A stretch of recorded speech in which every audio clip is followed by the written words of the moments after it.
할렐루야. 우리 지난주에 대강절의 첫 번째 주일을 맞이하면서 우리 기다림과 소망에 대해서 기다림에 대한 하나님의 말씀을 함께 나누셨습니다. 우리가 왜 기다려야 되는가? 이 땅에 참 소망이 없기 때문입니다.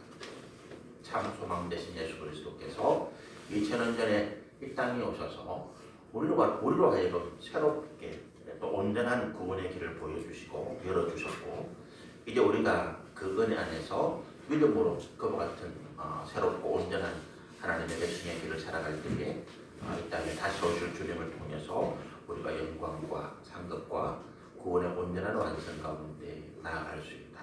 그래서 우리가 이 주님을 소망하며 기다리면서 우리 믿음의 삶을 한 주 한 주 하루하루 살아나가야 된다. 그런 말씀을 나누셨습니다. 우리가 이 세상을 향한 하나님의 계획과 섭리가 있다, 이렇게 믿습니다. 우리가 이 계획이라고 하는 것은, 하나님의 계획이라고 하는 것은 우리가 흔히 말하는 운명, 사주팔자와는 다릅니다. 계획은요, 하나님께서 정하신 것이고 하나님께서 이 땅 가운데 이루려고 하시는 목표와 목적이 계획입니다. 그 계획을 이루시기 위해서 하나님께서 다스리시는 통치의 행위가 섭리라고 합니다.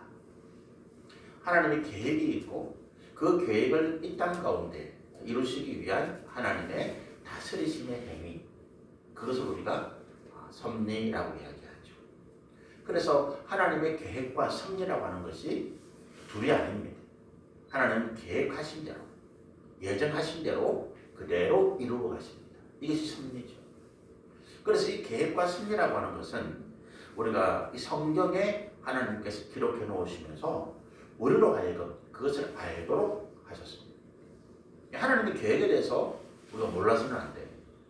또 이 땅을 하나님께서 어떻게 다스려 가시는지 그 섭리에 대해서도 우리가 몰라서는 안 됩니다. 왜냐하면 이 하나님의 계획과 섭리 안에 우리 인간의 역할과 사명이 있기 때문에 그렇습니다. 우리가 이 땅에 생명을 부여받고 살아가는 것은 그냥 아무런 의미 없이, 우리 이 땅의 진화론자들, 무신론자들 이야기하는 것처럼 그냥 우연히 되어진 것이 아닙니다. 여러분, 우연히 되어진 것이 계획과 목적을 가질 수가 없습니다. 그냥 어쩌다가 생겨난 것은 그 계획과 목표를 가질 수 없고 대부분 어떻습니까? 방황하고 헤매는 거죠. 여러분, 우리가 인생이 살아나서 이 땅에 태어나서 우리 자녀들이 사춘기를 겪고 또 청년 시절에 또는 우리가 장년이나 노년이 되어서도 우리 인생에 어떤 방황과 고통을 겪을 때가 있습니다. 어딘데 그렇습니까? 내 인생에 계획과 목표가 상실되었을 때, 내 인생의 계획과 목표를 잃어버렸을 때에 나는 지금까지 뭘 했지? 이런 생각에 빠지게 되고, 그래서 상실감과 자괴감, 그리고 내 인생이 방황하는 계기에 들어가게 됩니다. 우리 노숙자 사역을 하고 있잖아요. 매주 금요일 날 1시 반에 우리 예배를 드리는데, 지금 이제 이 창원이 2단계가 되었기 때문에 예배는 못 드리고 그냥 필요한 물품을 나눠주고 있습니다. 우리가 이제 지난주 아들날 미사를 하면서 우리 쉼터를 하나 준비하자, 이런 계획을 했습니다. 이 추운 겨울에 우리가 대단히로 하지는 못하지만 작은 방 하나, 원룸 같은 거 하나 공대해서 거기에서 한두 분 정도 쉴 수 있고 지낼 수 있는 그런 것을 좀 만들어서 이분들의 자활을 좀 돕자, 그렇게 준비를 하고 있는데, 그 중에 한 분이 이런 분이 있습니다. 자기가 어떤 공장에 생산 과정까지 했대요. 그런데 그 과정에서 아내와 갈등이 생기고 자기 인생에 허무감이 들자 사표를 내고 집이고 재산이고 다 아내와 자식들에게 넘겨주고 자기는 노숙 생활을 7년 8년 지내요. 지난주에 이제 그분의 어떤 그걸 위해서 그 부모님을 한번 같이 우리 아들남의 이사장님하고 몇 분이 찾아가 뵌 적이 있습니다. 번듯하더라고요. 근데 그분이 7, 8년 노숙 생활을 하고 고통 가운데 있으면서 그분이 눈물을 흘리면서 내가 다시 새롭게 살고 싶다라고 합니다. 그런데 다시 아내와 자녀들에게 돌아갈 용기도 없고 받아주지도 않으니까. 그런 쉼터를 좀 만들어서 그런 분들에게 재활의 어떤 기회를 좀 주자. 근데 그분이 왜 그렇게 되었다고요? 자기가 자기 가정, 자기 아내, 자기 자녀, 또 자기 어떤 인생에서 소박한 꿈을 가지고 열심히 살아왔는데 그게 무너질 거예요. 어떤 계기인지 모르지만. 그래서 자기 인생에 지금까지 달려왔던 목표와 목적이 상실되어 버리니까 모든 것을 놓아버리고 싶다. 여러분, 우리가 어떤 계획이나 목적 없이 만들어진 것은, 또는 우연히 생겨난 것은 좀 전에 말씀드린 것처럼 계획이나 목적을 가지고 갈 수 없습니다. 그래서 이 땅에 모든 존재하는 것들은 하나님께서 그 계획과 목적하심을 가지고 만들었고, 우리는 그 계획과 목적 안에서 우리의 사명과 또 우리가 이 땅에서 살아갈 역할들을 찾아내야 됩니다. 그것이 우리 인생이 찾고 다시 발견해야 될 내 인생의 참된 역할과 사명이라는 거예요.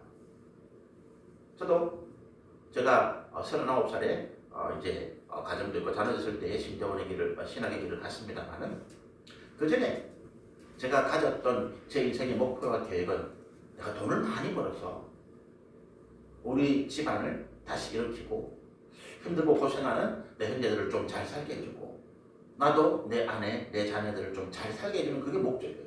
제 인생의 목표는 오로지 돈이었어요. 성공이었어요. 그래서 처음 다니던 직장에서도 이 돈이 안 되니까 그만두고, 또 뭔가 돈을 벌기 위해서 제가 뭔가 일을 시작해보기도 하고, 그게 안 되니까 또 다른 일들을 준비해보고, 끊임없이 제가 돈을 벌기 위해서, 아니면 사회적으로, 아니면 회사에서 어떤 승진하고 또 그와 같이 내가 성공하려는 목적도 돈을 많이 벌기 위한 목적이었다. 그런데 그것이 잘못되었다는 사실을 깨닫는 순간에 제가 굉장한 상실감과 자괴감에 빠지게 됩니다. 그러다가 하나님의 말씀을 통해서 이게 내가 원하는, 하나님께서 내게 원하는 인생이 아니었구나 걸 깨닫고, 제가 힘들고 어렵지만 신학의 길로 방향을 바꾼 거예요. 다 신학의 길을 가라 이런 이야기는 아닙니다.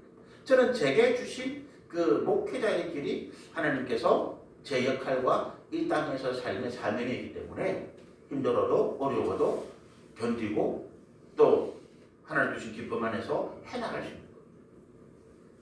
그래서 우리가 인생에서 참 행복을 찾으려고 하는 사람들은 하나님의 계획과 섭리 안에서 자기가 해야 할 역할과 사명을 찾아내야 돼요. 이것이 하나님께서 우리를 부르시는 부르심, 두 번째 부르심이라는데, 그 부르심에 내가 순종하는 것입니다. 우리가 하나님의 계획과 섭리 안에서 인간의 역할과 사명이라는 것이 말씀드린 것처럼 우리가 성경 창세기부터 요한계시록까지 쭉 기록이 되어 있는데 두 가지로 이야기할 수 있습니다. 하나님께서 만드신 이 피조물 안에서, 이 피조세계 안에서 우리 인간의 역할과 사명이라는 첫 번째는 뭐냐 하면, 우리가 영이신 창조주 하나님, 하나님이 창조주로 존재하시는데 영이란 말이에요. 그리고 영이신 하나님께서 만드신 이 피조의 세계는 육이란 말이에요. 이게 굉장한 괴리가 있어요. 그죠? 우리가 영적인 세계가 있다는 걸 알지만 보지도 못하고 듣지도 못하고 가지도 못하잖아요. 또 하나님께서 이 땅에 함께 임하실 때에 그 피조물들이, 육인 피조물들이 영이신 하나님의 영광을 너무 두려워하기 때문에 하나님께서 직접 임하기가 어려워요. 그래서 그 중간에 중개자로서 영이신 창조주신 하나님과 육인 피조물의 그 중간에서 역할을 해줄 중개 역할로서 사람이 창조되었던 것입니다. 다른 모든 육적인 피조물들, 동물이든 식물이든 어떤 것이든 거기에는 하나님의 형상이라고 하는 없습니다. 그렇죠? 그런데 창세기 1장에 2장에 보면 하나님께서 하나님의 형상을 가진 사람을 특별하게 존재하게 만들었다. 그 하나님의 형상을 가진 인간을 통해서 이 하나님과 피조세계 사이에 중개자로 삼으시려고 하시는 목적이었다는 거죠. 하나님도 알고 또 육적인 피조물의 세계도 알고 있는 인간으로 하여금 이 모든 피조세계를 하나님께로 인도해 가고, 피조물들이 하나님의 은혜를 감사하고 찬양하고 하나님께 예배드리며 영광 돌릴 수 있도록 그 역할을 하는 것이 사람이라는 거예요. 이것이 우리가 첫 첫 번째 역할과 사명입니다. 하나님과 피조물 사이의 중개. 어떤 중개? 하나님의 은혜와 복을 이 피조물에게 임하도록 하고, 그래서 아담의 축복, 아브라함의 축복, 야곱의 축복, 이삭의 축복, 요셉의 축복, 다윗의 축복, 그 하나님의 사람들의 축복이 놀라운 능력이 나타나는 이유가 거기에 있는 거예요. 여러분들이 지금에 계신 우리 부모님들이, 어머님, 아버님들이 가정에서 영적인 가장이잖아요. 영적인 가장이 하는 일들이 가장 중요한 게 뭐냐 하면 내 자녀를 위해서 계속해서 축복하는 거예요. 내 자녀를 위해서 하나님의 이름으로 계속 축복하는 거예요. 그게 우리의 가장 큰 첫 번째 사명과 역할입니다. 내가 행하고 있는 이 사업장, 내가 일하고 있는 이 직장, 내가 살아가고 있는 삶의 터전을 축복하는 거예요. 생육하고 번성하고 충만하고 땅을 정복하고 다스리는 이 5가지 말. 여러분들 아침에 직장에 출근해서 사업장에 출근해서 가장 먼저 해야 할 일이 뭐냐? 이 사업장을 축복하는 거예요. 하나님 오늘도 이 사업장이 하나님 뜻 안에서 생육하고 번성하고 충만하고 모든 악한 것을 이기고 정복하고 하나님이 다스리시는 나라가 되게 해주십시오. 그 첫 번째, 내 자녀를 위해서 가장 먼저 해야 될 그거예요. 여러분 우리가 배우자를 위해서 자녀의 배우자를 시키도 많이 합니다. 그러나 그 자녀의 배우자를 위해서 축복하는 거예요. 내 손주, 내 아이, 내 며느리, 내 사회를 위해서 축복하는 거예요. 아담이 하는 일이 그거였어요. 축복하는 사람. 그리고 어떻게 한다고요? 그 하나님의 은혜와 복을 감사하는 이 피조물들이 하나님께 찬양하고 하나님께 영광 돌리고 예배할 수 있는 자리로 이끌어가는 거예요. 에덴 동산에서 아담이 했던 역할이 그거예요.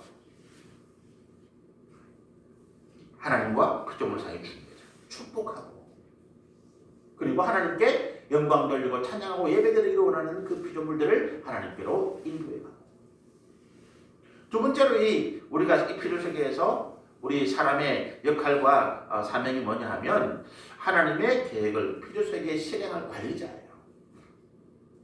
그래서 예수님이 계속 강조하신 말씀이 뭐냐 하면 선한 청지기라고 하는 거예요. 우리는 관리자라고 하는 거예요. 하나님이 만드신 이 피조세계가 그냥 그대로 두어서는 이게 돌아가지 않는다는 거예요. 누군가는 관리해야 되는 거죠. 가꾸고 그리고 보존해 나가보죠. 하나님의 선함과 공의가 계속 이어질 수 있도록 하나님께 주시는 그 평안과 화평이 이 피조세계에 계속해서 유지되어 나갈 수 있도록 질서가 이루어지고 보존되어질 수 있도록, 보존이라는 말은 뭡니까? 보호하고 계속해서 존속해 나갈 수 있도록 역할을 해주는 거죠. 그래서 이 땅의 어떤 불화, 이 땅의 전쟁, 이 땅의 기근, 이 땅의 사람들 간의 반목과 다툼, 모든 책임이 우리에게 있는 거예요. 우리가 이 땅에서 하나님의 선한 청지기 맡기신 그 관리자의 사명을 잘못하고 있다는 거예요. 우리가 이 땅을 축복하지 못하고, 우리가 정치인들, 경제인들, 사회인들 그들을 축복하지 못하고, 이 땅에 고통받는 사람들에게 하나님의 은혜가 있음을 이끌어가지 못하고 그들을 하나님께로 인도하는 이 사명을 게을리하고, 또 우리 가정의 자녀들에게 하나님의 선함과 공의와 사랑과 화평으로 이끌어가는 일들을 잘못했다는 거예요. 남편에게 책임 있는 게 아니고 아내에게 책임 있는 게 아니고 영적인 가정이 우리에게 있다는 거예요. 그래서 저는 우리 좋은 교회, 우리 권속들에게 일어난 일들에 대해서는 제가 책임감을 가져요. 우리 성도들에게 어려운 일이 생겼다? 제가 기도를 못한 거지. 우리 성도들에게 뭔가 힘든 일이 생겼다? 제가 하나님 앞에 영적인 이와 같은 선한 관리자로서의 책임을 다하지 못한 거예요. 그 가장 회개의 첫 번째가 내게 있는 거예요. 다윗이 그가 말년에 교만에 빠져서 자기 백성들의 숫자를 계수하고, 야 내가 이렇게 많은 군대를 거느리고 있고, 야 이제 내가 두려울 게 없구나, 겁날 게 없구나, 하나님을 잊어버리는 그 순간에 하나님께서 내게 임하셔서 범죄했다 말하잖아요.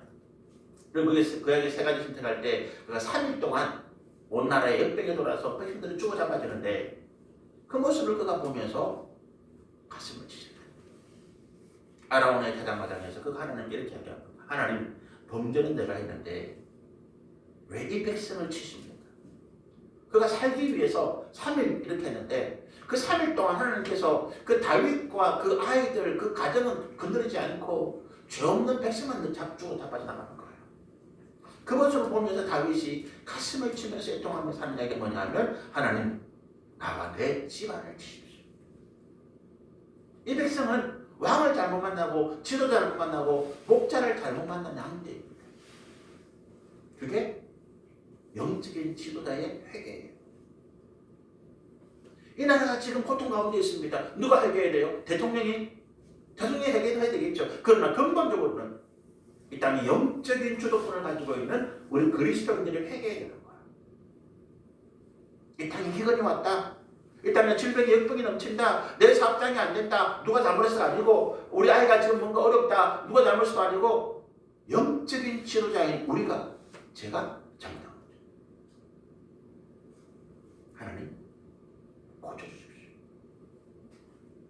날마다 새벽마다 우리 여러분을 축복하고 또 여러분을 하나님 앞에 그 예배하는 자리 찬양하고 영광 돌리는 그 자리로 인도할 책임이 제게 있는 거예요. 우리가 이 땅에서 받은 사명과 역할이 두 가지로 중개자 그리고 하나는 관리자.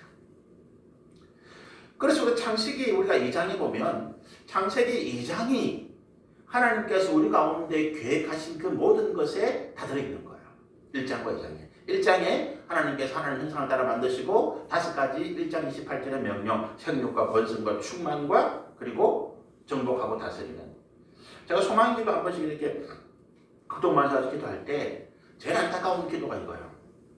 자녀가 없어서 결혼한 지 10년, 12년, 15년 됐는데 자녀가 없어서 지금 그렇게 고통하고 있는 분들. 근데 그 기도할 때마다 반드시 이렇게 얘기합니다. 하나님께서 우리 가운데 주신 축복의 첫 번째가 뭐냐? 생육하고 번성하고 충만하는 거죠. 하나님의 백성의 가정에 불임이 웬 말이냐? 기도. 그렇잖아요.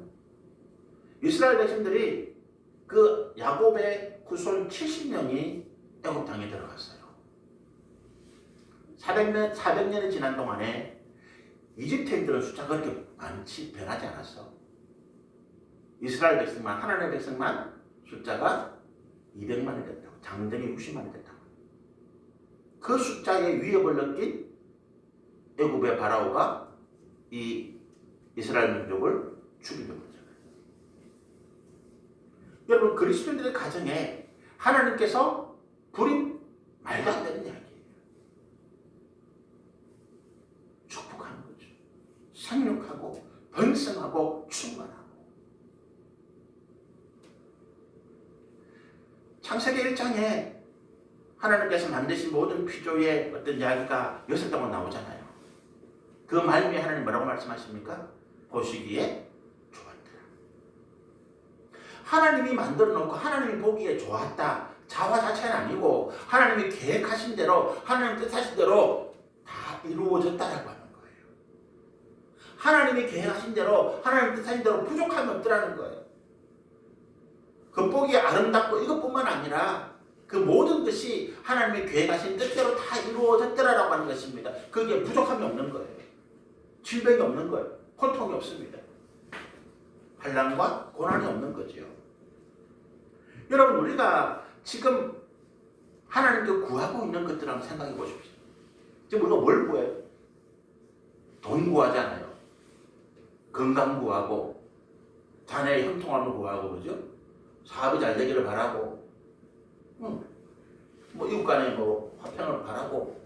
자, 그런데 지금 우리가 구하는 이것들이 창세기 2장에 하나님께서 에덴 동산을 만드시고 아담에게 그것들을 관리하게 하실 그때에 이런 것들이 구할 필요가 있었을까요? 한번 생각해 보세요. 에덴 동산 어떤 땅이라고요? 모든 나무의 열매가 저절로 열리는 땅이에요. 저절로 열린다는 것은 그 나무들도 하나님의 뜻하심에 따라서 그 섭리에 순종해서 시절을 따라서 꽃 피울 때는 꽃 피우고 열매 맺을 때는 열매 맺고 그 열매가 익을 때는 익어가고 그지요? 자랄 때는 자라고.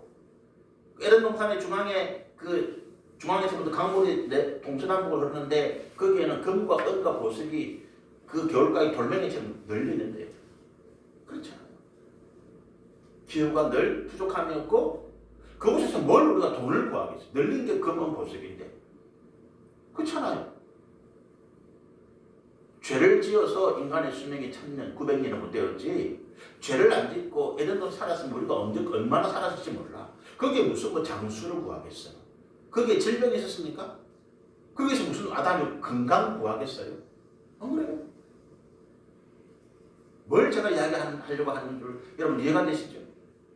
제가 지금 여러분께 드리는 말씀은 우리가 하나님의 그 계획하심과 섭리 아래 주신 사명, 이 땅에 하나님과 피조물 사이의 중개자, 그리고 이 땅에 선한 관리자로서 그 사명을 다하고 있을 때에 우리에게는 부족함도 고난도 환난도 어려움도 없었다. 우리가 구할 것이 없다는 거예요. 우리가 지금 하나님께 은혜와 복이라고 구하는 이것들은 그때는 저절로 따오는 것이었다는 거예요. 그런데 지금 우리가 이런 것들을 복과 은혜라고 구하고 있습니다. 이유는 뭡니까? 우리가 범죄하였기 때문입니다. 우리가 그 에덴 동산에서 쫓겨났기 때문입니다. 그렇죠? 자, 그러면 간단해요. 우리가 다시 그 에덴 동산에 범죄하기 이전에 아담같이 하와같이 우리가 그 하나님의 계획하심과 섭리하심 아래 우리가 순종하고 복종하고 우리에게 주신 그 역할, 사명을 그 이 땅의 피조물들을 하나님께 인도하고 예배하게 하고 영광과 찬양을 돌리게 하는 이 중재자의 사명, 중보자의 사명, 그리고 우리가 이 땅에서 선한 청지기로서 주의 뜻을 순종하며 충성하고 이뤄가는 이 선한 관리자의 사명을 우리가 감당하면 이 땅에서 우리에게 부족함이 없는 하나님의 은혜가 임하게 될 것이다. 저는 그것을 믿어요. 그래서 우리가 은혜와 복을 구하여도 받지 못하는 가장 중요한 이유는 뭐냐? 내가 지금 그 사명을, 그 역할을 감당하지 못하고 있다는 거예요. 하나님이 그래서 연단하시는 거예요. 그래서 우리를 훈련하십니다. 내가 하나님 앞에 결단하고 다짐하고 작정하고 하나님 이렇게 살겠습니다. 그런데 하나님께서는 내가 그렇게 살기를 원하시지만 아직 내가 거기에 준비가 안 됐다는 걸 알아요. 어린아이들이 요즘 뭐 골프 선수, 골프 되기 위해서 연습하고 야구, 축구, 뭐 돈 많이 벌고 유명하니까 아니면 또 뭐 예능 뭐 이렇게 해서 유명한 연예인 되기 위해서 연습하고 어릴 때부터 훈련하잖아요. 그 아이들은 꿈은 뭡니까? 그렇게 되고 싶은 거예요. 그런데 그게 전문가들이 보니까 꿈은 있는데 마음은 있는데 아직 그 아이들이 준비가 안 된 거예요. 그래서 꿈이 있는 아이들, 재능이 있는 아이들을 모아놓고 뭐합니까? 어릴 때부터 훈련시키고 연단시켜 나가는 거예요. 마찬가지예요. 우리가 하나님 말씀을 좀 알았어요. 깨달았습니다. 신앙이 깊어졌어요. 그래서 하나님 앞에 하나님 제가 이제 하나님 그 믿음대로 살겠습니다. 제가 주의 뜻을 이루며 내가 내 삶 속에 하나님의 영광을 위하여 살아가겠습니다. 거룩한 결단을 했어요. 그런데 하나님께서 그 꿈과 우리의 소망, 우리의 결단은 받아주시면서 하나님께서 보시기에 아직 우리가 준비가 안 된 거예요. 마치 그 스포츠 선수를 꿈꾸고 연예를 꿈꾸는 아이들이 꿈은 있는데 재능은 있는데 연단과 훈련이 안 된 거죠. 그래서 하나님께서 하시는 말씀 뭐라고요? 그래 이제 내가 시작해볼게.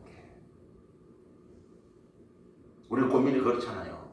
하나님 내가 결단하고 작정하고 기도했는데 왜 꽃길은 안 주시고 나는 꽃길을 가고 싶은데 하나님 왜 나에게 이와 같이 거칠고 이게 광야 같은 삶을 주십니까? 그 고민이 그거예요. 근데 그 고민할 일이 아니라니까. 하나님께서 우리 가운데 영광과 상급을 주시기 위한 훈련과 연단을 시작하시는 거예요. 그 말은 하나님께서 우리의 마음을 받아 주셨다라고 하는 것입니다. 여기에 우리가 포기한단 말이지. 아담과 하와가 창세기 2장에 그 에덴 동산에 있을 때에 부족함이 없었다. 죄가 있기 전에 그들이 하나님께 불순종하고 불충성하기 전에 그들에게는 아무것도 구할 것이 없었다는 거예요. 그들의 한 가지는 뭡니까? 오직 하나님께 영광인 거예요. 주신 사명 가운데 충성하고 순종하는 것뿐이었다는 것입니다. 그들이 돈을 구했어요. 옷을 구했어요. 먹을 걸 구했습니까? 창세기 2장에 구하는 게 아무것도 없어. 창세기 3장 범죄한 이후부터 구하기 시작하는 거예요. 그러면 이 죄가 뭐냐라고 하는 죄가. 우리가 이 대강절 4일 동안에 제가 주제가 뭐라고 그랬습니까? 기다림과 소망이라고 그랬는데 왜 우리가 기다리느냐? 지금 우리의 결핍 때문에 그렇다. 우리의 부족함 때문에. 우리가 이 땅에서 아무리 애를 쓰고 수고해도 우리가 온전한 은혜를 누릴 수 없기 때문에 다시 오실 주님을 통해서 그 완전한 그 영광과 상급을 기다리는 거거든요. 그럼 왜 우리에게 결핍과 부족함이 생기고 왜 창세기 2장에서 3장으로 넘어가면서 분위기가 확 바뀝니까? 그 가운데는 죄라고 하는 문제가 나타나더라라고 하는 것입니다. 그럼 이 죄가 뭐냐라고 하는 이야기를 합니다. 우리가 신학교에서 공부할 때 죄에 대해서 죄의 원어가 히브리어 원어가 하말티아라고 합니다. 헬라어로 하말티아라고 하는 건데 이 하말티아라고 하는 단어의 뜻은 화살을 쏘았는데 그 화살이 표적을 못 맞췄다는 거예요. 그런데 우리가 신학교에서 공부할 때도 그랬는데 우리가 이 너무 성경에서 이 단어의 의미를 밝히는 데 집착하는 건데 단어의 의미를 밝히는 데 집착하시면 안 돼요. 누르게 보여서 누르기 뭐냐? 그런 거는 중요하지 않아요. 하나님께서 우리가 예수님께서 우리가 주시는 그 의미를 찾아내야지 단어의 뜻을 가지고 그걸 이야기하면 이제 우리가 흔히 말하듯이 뭐 새길로 곁길로 새버리는 거죠. 성경에서 말하는 죄라고 하는 것은 이게 굉장히 단순하고 간단한 문제예요. 우리 죄가 하나님께서 만드신 것이냐? 아니죠, 그죠? 창세기 1장에 하나님께서 모든 피조물을 만드시고 보시기에 좋았더라 했는데 그게 죄는 악하고 불이고 그죠? 그런 것들인데 그게 하나님 보시기에 좋았다 하지 않잖아요. 죄는 하나님 미워하시는 것입니다. 그러니까 하나님 만드신 게 아니에요. 그럼 이게 어디서 왔느냐라고 이야기할 때 창세기 3장이 우리 가운데 그 비밀을 이야기하죠. 선악과의 문제가 나오죠. 하나님께서 아담을 그 에덴 동산으로 다 보여주시고 앞으로 네가 관리할 거다. 앞으로 네가 나를 대신해서 이 피조물들을 다스리고 관리하고 이 땅에 이 에덴 동산 이 세상 안에 공의와 사랑과 화평과 풍성한 주의 은혜를 네가 누리게 해야 된다. 그리고 이것들을 내게 이끌어와서 하나님 앞에 예배하고 영광 돌리게 해야 된다. 이게 사명이었잖아요. 그러면 하나님께서 딱 한 가지 금하셨죠. 그게 뭡니까? 동산 중앙에 있는 선과 악을 알게 하는 나무의 열매는 먹지 말라. 그것을 먹으면 죽는다. 이 죽음이라는 것은 육신의 죽음뿐만 아니라 하나님과의 관계의 단절을 말하는 거잖아요. 끊어지는 거죠. 자, 그러면 이 선과 악을 알게 하는 나무의 열매가 뭐냐라고 이야기할 때 제목 그대로예요. 선과 악을 알게 한다는 거예요. 근데 이게 안다는 것이 단순하게 이게 악이고 선이구나 이게 아니고 아담이 하와가 인간이 자기 생각, 자기 경험, 자기 뜻으로 옳고 그름을 구분해낸다는 거예요. 우리가 선한 관리자라고 하는 책임과 사명이 인간에게 있었다고 그랬잖아요. 주셨다고 그랬잖아요. 그러면 관리자는 뭡니까? 주인이 따로 있고 관리자는 그 주인의 뜻 안에서 행해야 되는 거죠. 그게 선한 관리자예요.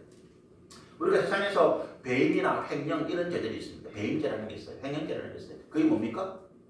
내가 그 회사 사장인데 내가 그 회사의 관리자인데 회사에 어떤 손해를 끼치고 아니면 내가 몰래 어떤 돈을 훔쳐나왔을 때 그걸 횡령, 배임이라고 그러잖아요.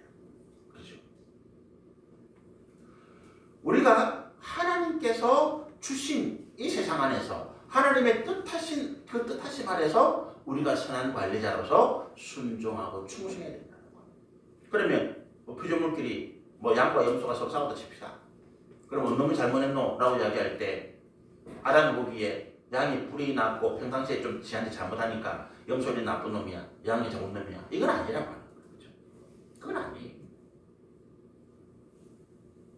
하나님께서 정하신 말씀에 따라서 하나님께서 판단하심에 따라서 나는 그 판단을 전달할 자인 거예요. 자, 그럼 우리가 이 문제를 우리 삶 속에 가져오면 못해요. 내가 지금 내 삶 속에 어떤 문제가 생겼어요. 내 자녀의 문제, 사업의 문제. 그럼 나는 섣불리 어떻게 합니까? 내 생각, 내 판단, 내 경험에 따라서 이놈이 잘했고 저놈이 못해서 이렇게 해야 된다고요. 그렇잖아요. 어떤 사업에 어떤 새로운 아이템이 생기고 길이 생겼을 때 사람들이 여기 좋다 이게 좋다니까 이게 좋은 걸로 가는 거예요. 그 판단의 기준은 어디 있습니까? 나한테 있더라는 거죠. 자, 그러면 이걸 어떻게 우리가 해결해야 돼요? 자, 이런 문제가 생겼을 때 나는 판단하는 사람이 아니에요. 나는 재판장이 아닙니다. 나는 주인이 아니에요. 그럼 하나님께 이 문제를 가지고 나가는 거잖아요. 하나님 이걸 어떻게 했으면 좋겠습니까? 지금 내 사업에 앞으로 내 사업에 이런 일들이 생겨가지고 내가 어디에 투자를 해야 되는데 A, B, C 있다는 거예요. 아니면 이놈 저놈 싸워가지고 막 집안이 어지러운데 하나님 누가 뭘 잘못했고 이걸 어떻게 판단해야 됩니까? 내가 하는 것이 하나님께 기도한다는 거예요. 맡기는 거죠. 말씀 가운데 하나님께서 지혜를 주시는 거예요. 영적인 지도를 통해서 하나님 지혜를 주시는 거예요. 그 지혜를 따라서 나는 전달해 주는 거지. 그렇죠? 우리가 구약 시대에 위대한 왕들과 위대한 선지자들, 위대한 하나님의 종과 그렇지 않은 사람의 차이가 뭡니까? 이거예요. 모세가 한 번이라도 자기 뜻대로 판단한 적이 없습니다. 모세는 모든 문제를 하나님께 가지고 나와요. 그런데 백성들은 많고 모세가 다 판단하기 어려우니까 모세가 1000부장, 100부장, 50부장, 10부장을 세워가지고 중간 관리자를 세워가지고 이 판단하는 문제를 위임해 줍니다. 너 마음대로 하라 그러니까 천만의 말씀. 하나님께서 모세에게 위임하신 그 범위 내에서 모세가 또 위임하는 거예요. 해도 마찬가지잖아요. 대표가 있고 밑에 뭐 이사가 있고 부장이 있고 과장이 있고 대리가 있다 편사원이 있다. 그럼 대리가 지 마음대로 합니까? 아닙니다. 대리는 그 과장님이 위임해준 범위 내에서 하는 거예요. 과장은 부장이 하라는 거 하는 거예요. 부장은 이사가 대표이사가 지시한 내용 그 범위 내에서 하는 거예요. 그걸 넘어가면 안 되는 거예요. 이게 선한 관리예요. 우리가 지금 우리 삶 속에서 하나님의 권한을 얼마나 많이 침범하고 있는지 모릅니다. 그런데 우리는 그걸 못 느껴요. 잘하고 있다고 생각한다고요. 특히 똑똑하다고 잘났다고 생각하는 사람들. 제가 목회자지만 저도 그런 때가 참 많아요. 목회자들이 참 완고한 사람들이 많습니다. 왜 그런지 아십니까? 자기가 잘하고 있다고 생각하거든요. 자기가 지금 하나님처럼 생각하고 있단 말이에요. 이 문제를 가지고 하나님께 기도하고 어떤 문제든지 교회 문제든 가정 문제든 어떤 문제든지 하나님께 가져가서 기도하기 전에 자기가 먼저 판단해버립니다. 그리고 그것이 잘못되었을 때 굽히질 않습니다. 우리 옛날에 가부장제도에 있었던 아버지들 그랬잖아요. 아버지의 한마디는 법이에요. 근데 아버지가 항상 옳습니까? 아니거든요. 아니에요. 그래서 여러분이 영적인 가장으로서 가정의 문제든 사업의 문제든 자녀의 문제든 건강의 문제든 어떤 문제든지 먼저 하나님 앞에 올리라는 거예요. 하나님 이 문제를 어떻게 해야 되겠습니까? 그럼 하나님 하늘에서 이렇게 해라 A 찍어라 B 찍어라 그런 이야기 옵니까? 아니에요. 내 삶 속에 하나님의 인도하심이 나타나는 거예요. 그렇게 기도하고 결정해서 내가 A를 했어. 주변의 조언을 듣고 그게 하나님의 인도하심이라는 거예요.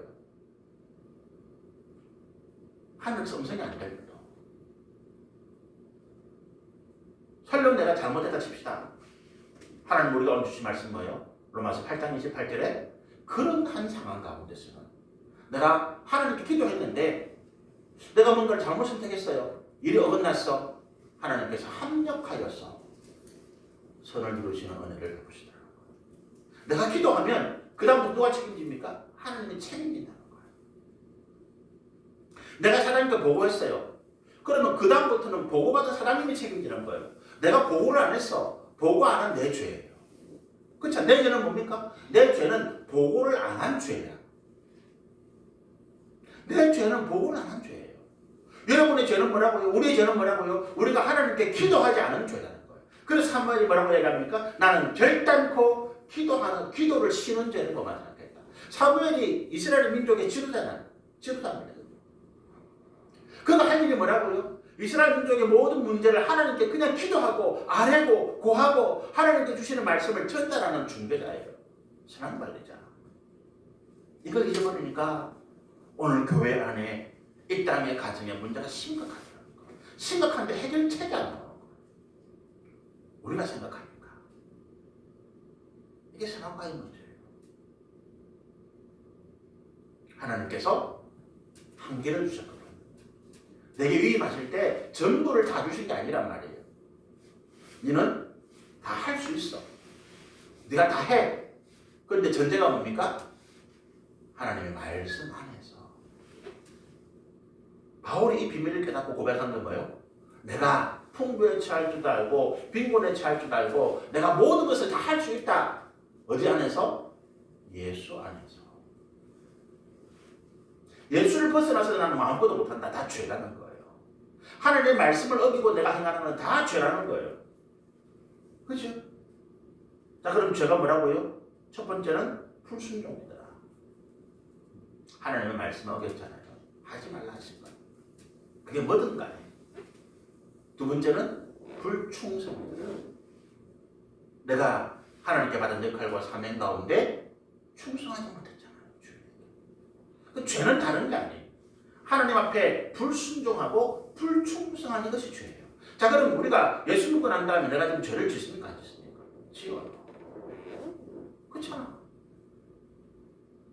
구원파가 이단이 예수 믿으면 죄 안 짓는다 거짓말이에요. 그거는 성경을 잘못 이해한 거예요. 거짓말로 사람들을 호도하고 가르치는 거예요. 그래가지고 일반 사람들이 그럼 내가 예수 믿는데 왜 내가 죄를 짓지? 자기를 의문하게 만들고 고통하게 만들어서 우리한테 돈 안 돼. 그가 교회에서 받은 그 세례는 가짜다, 구원은 가짜다. 이렇게 사람들을 이상한 길로 끌어가는 게 구원파예요. 예수 믿어도 죄를 짓습니다. 다시 우리가 회개할 수 있는 은혜를 주셨잖아요.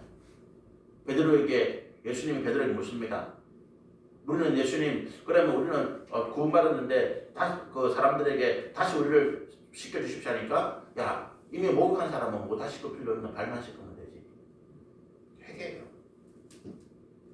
제가 목사인데 목사로서 하나님 불순종하고 불충성은 많아요. 제가 아버지고 가장이고 제가 형제고 제가 이웃인데 이 땅 가운데서 제가 하나님 그 받은 명령 가운데 불순종하고 불충성한 일이 많습니다. 어떻게 해요? 회개하는 거지. 어제 아래 남녀가 집사라고 기억나십니까?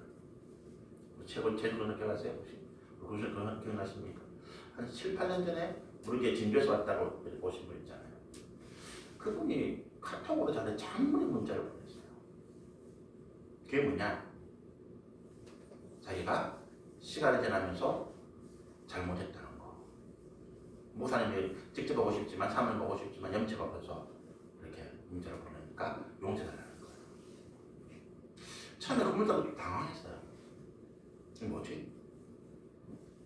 하루 종일 제가 곰곰하게 그 문자를 금별로 왔는데 곰곰하게 생각하면서 자네가 답장을 보냈네. 좀 기다려보죠. 근데 제 마음속에 좀 뭐라 그럴까요? 좀 미움도 있고 분한 것도 있고. 근데 제가 뭐라고 그러죠? 용서를 구하고 어쨌든 간에 구하면 그때부터 제 역할이잖아요. 그래서 어제 아침인가요? 저 문자를 보냈어요. 다 잊어버리고 평안하시라. 다 잊어버리고. 그래서 답장이 왔더라고. 고맙다. 평안하시라. 여러분, 제가 목사인데 그분이 진주에서 힘들어서 창원으로 왔어요. 우리로서는 그 당시 뭐 최선까지도 왔어요. 그런데 어쨌든 마음의 상태를 좀 갔어요. 분노하는 마음, 원망하는 마음, 은혜를 원수로 갚은. 근데 그런 거 어떻게 해요? 제가 목사로서 가져야 될 마음이 아닌 거죠. 그렇잖아요. 축복해주고. 우리는 뭐 하는 사람이라고요? 축복해주는 사람. 하나님 그 가운데 분노를 짓다리라. 네 자녀들에게, 네 성도들에게, 네 이웃에게 원망과 분노를 전달해라. 하나님은 원망과 분노를 주시지 않으세요.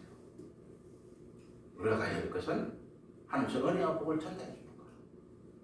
전달해 주고 축복해 주고 그들이 다시 하나님 앞에 나아갈 수 있도록 길을 만들어 줘. 여기에서 우리가 절대적으로 해야 될 게 뭐라고요?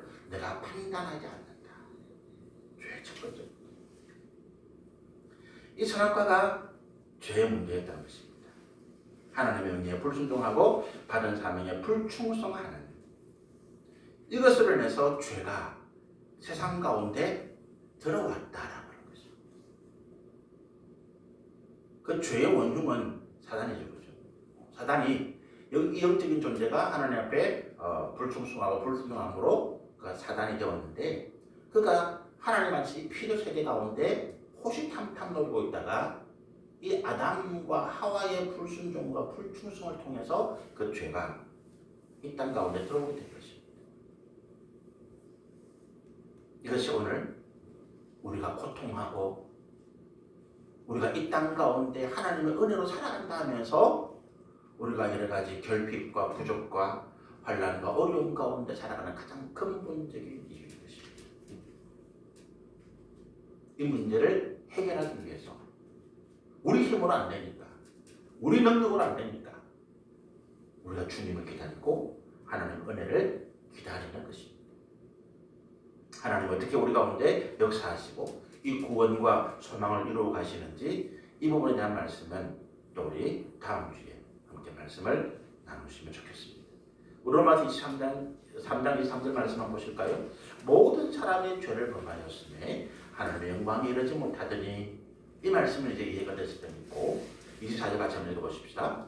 그리스도 예수 안에 있는 속량으로 말미암아 하나님의 은혜로 값없이 어렵다 하심을 얻은 자 되었느니라. 하나님이 주신 해결책이 예수 그리스도예요. 이 문제를 해결하기 위해서 하나님께서 이 죄의 문제, 이 땅에 있는 죄로 인한 고통과 어려움과 핍박과 결핍과 저주와 이 환난을 해결하기 위한 오직 유일한 해결책을 주신 분이 예수 그리스도시다. 하나님 주신 이 예수 그리스도가 어떻게 우리 가운데 임하시고 나타나시고 역사하시는지 우리 다음 주에 말씀을 통해서 또 함께 주의 은혜 가운데 나가시면 좋겠습니다. 우리 한번 기도하겠습니다.